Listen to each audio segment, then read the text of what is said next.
chers élèves, j'espère que vous allez bien. Bienvenue dans cette vidéo dont l'objectif est comprendre et utiliser les pronoms relatifs simples. Alors d'abord, qu'est-ce qu'un pronom relatif? C'est un mot-outil qui sert à remplacer un ou d'autres mots. Il sert aussi à connecter deux phrases simples pour obtenir une phrase complexe, en utilisant bien sûr le pronom relatif. Voyons dans le tableau, vous avez les formes du pronom relatif qui, que, ou, dans. On va commencer par qui.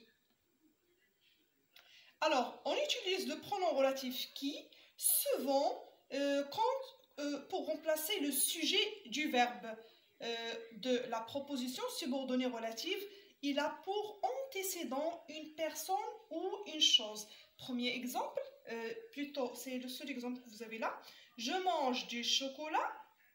Le chocolat est bon. Alors vous avez ici deux propositions, deux phrases, mais il y a un mot qui est répété, c'est chocolat. Alors pour éviter la répétition, on va utiliser le pronom relatif qui. Alors pourquoi exactement qui? Parce que ici, on a le mot répété est un sujet dans la deuxième phrase.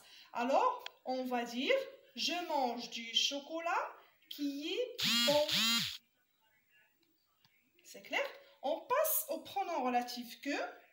Alors, le pronom relatif que, on va l'utiliser, bien sûr, pour éviter la répétition ici et pour construire une phrase complexe, proposition subordonnée relative. Nous avons un chat, la première phrase, nous avons appelé ce chat Titou. Alors, le chat ici est un complément d'objet direct. C'est pour ça qu'on va utiliser que pour former la phrase, une seule phrase, bien sûr. On va dire, nous avons un chat que nous avons appelé Titou. Bien, on passe au pronom relatif E. On a ici, bien sûr, où est un pronom relatif qui remplace le lieu ou bien le moment. L'exemple que vous avez là, bien sûr, est un lieu. Puis, je vais vous donner un autre exemple oralement qui, dont le pronom relatif E remplace le moment ou bien le temps. Alors, Paris est une ville.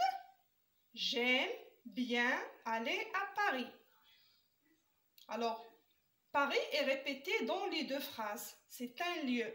Alors, on va utiliser le pronom relatif où. On va dire Paris, où j'aime bien aller, est une ville.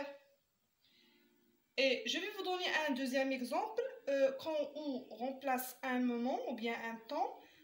Par exemple, on va dire l'été où Marie s'est mariée, il faisait très chaud. Alors, ici où il remplace le temps ici qui est l'été. C'est bien. Alors, on passe au pronom relatif dans.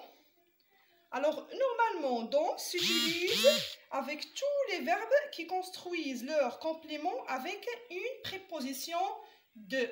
Comme vous voyez dans l'exemple. Je lis un livre. Zola est l'écrivain de ce livre. Vous avez la préposition de. Alors, pour former la phrase avec le pronom relatif dans, et bien sûr, on va éviter la répétition du mot livre ici. On va dire, je lis un livre dont Zola est l'écrivain. Très bien. Alors, je vais vous rappeler vite par cette leçon, la règle. Alors, on a dit, les pronoms relatifs servent à connecter deux phrases pour former une phrase complexe et pour aussi éviter la répétition. Alors, on a dit que, qui, on utilise quand on a le sujet, du sujet du verbe. Que, si on a un complément d'objet direct. Ou, si on a un lieu ou bien un moment ou bien le temps. Dans, alors dans, on a dit pour quand on a une préposition, ici c'est un complément de nom, préposition, c'est bien. Alors j'espère que vous avez bien compris, je vous donne rendez-vous dans une nouvelle vidéo, merci.